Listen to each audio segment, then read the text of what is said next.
Semua makhluk hidup pasti akan mengalami kematian suatu saat, bukan begitu? Namun, mungkin tidak semua, seperti yang bisa dilihat pada contoh Hidra. Nama Hidra diambil dari makhluk mitos dalam mitologi Yunani yang memiliki banyak kepala. Jika salah satu kepala Hidra dipenggal, dua kepala baru akan tumbuh menggantikannya. Mitos ini sebenarnya tidak terlalu berbeda dengan kenyataan kemampuan Hidra yang sebenarnya. Hidra adalah kerabat dari ubur-ubur, meskipun ada beberapa kesamaan di antara keduanya. Akan tetapi, Hidra hidup di air tawar. Tubuhnya berbentuk seperti tiang berongga dengan dinding yang hanya terdiri dari dua lapisan sel. Kepala Hidra hanyalah sekelompok tentakel yang mengelilingi mulut tanpa mata atau otak. Keseluruhan tubuhnya seukuran butiran beras. Ketika lapar, Hidra mengulurkan tentakelnya untuk menangkap mangsa yang berenang.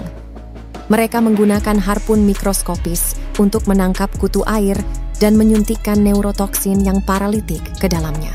Setelah berhasil menangkap mangsa, Hidra menggunakan nutrisi dari mangsa tersebut untuk berkembang biak.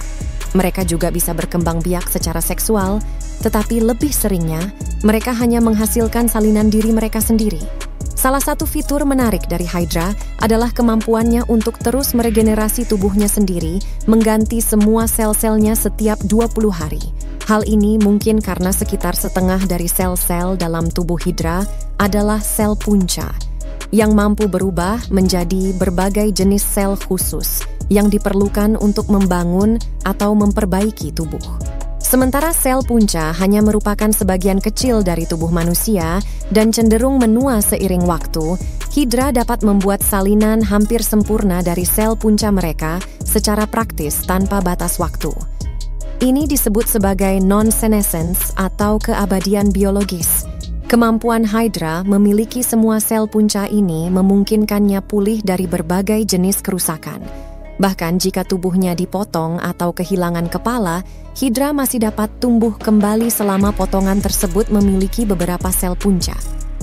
Dalam beberapa hari, potongan yang terputus akan memiliki tubuh baru dan pada akhirnya semuanya akan kembali normal, meskipun mungkin ada sedikit masalah kepercayaan yang tersisa. Para peneliti berharap dapat memanfaatkan kemampuan regenerasi Hidra untuk suatu hari memperlambat proses penuaan manusia atau bahkan meremajakan organ yang rusak. Mungkin suatu saat nanti, makhluk kecil ini akan memberikan petunjuk menuju sumber air keabadian yang selama ini hanya ada dalam mitos.